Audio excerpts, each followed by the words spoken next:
Mr. Python. What is it, little Fangs? There's so many different things in this world.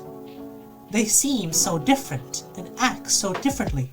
So, what makes them all exist? And why do they all seem so different? Well, there's a simple answer to this question. Everything is made up of something called matter. Matter is a number of particles together in one physical space. Particles are tiny things that take up very small amounts of physical space. Like this apple, or me, or you. We are all made up of our own particles. And they're all together in their own physical spaces, making us into existence. But what keeps matter together? The atom.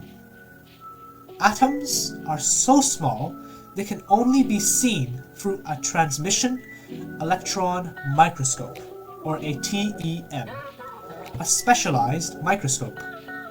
Atoms derive their name from the Greek phrase of indivisible, which means something is so small it can't be cut.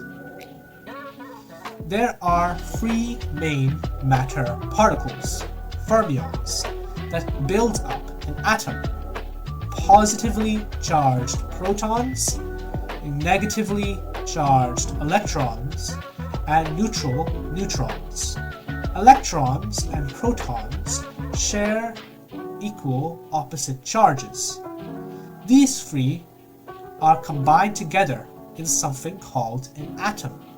An atom has two main parts: the nucleus and the energy levels, or electron shells. The nucleus is made up of protons and neutrons. The neutrons keep the nucleus together by applying a strong nuclear force between the protons and neutrons, which almost glues them together. The nucleus of an atom is positively charged due to the protons in the Bohr model proposed by Niels Bohr. The electrons orbit this nucleus in their own discrete energy levels, in an orbit called an atomic orbital. Electrons, in reality, are more like clouds of negative charge, and these charges occupy these atomic orbitals' shape. This is why scientists don't know the exact position of an electron in its orbit. The negative charge of the electrons causes them to get pulled towards the positively charged nucleus, like in magnetism, where two sides of opposite charges attract. This pull is called the electric force.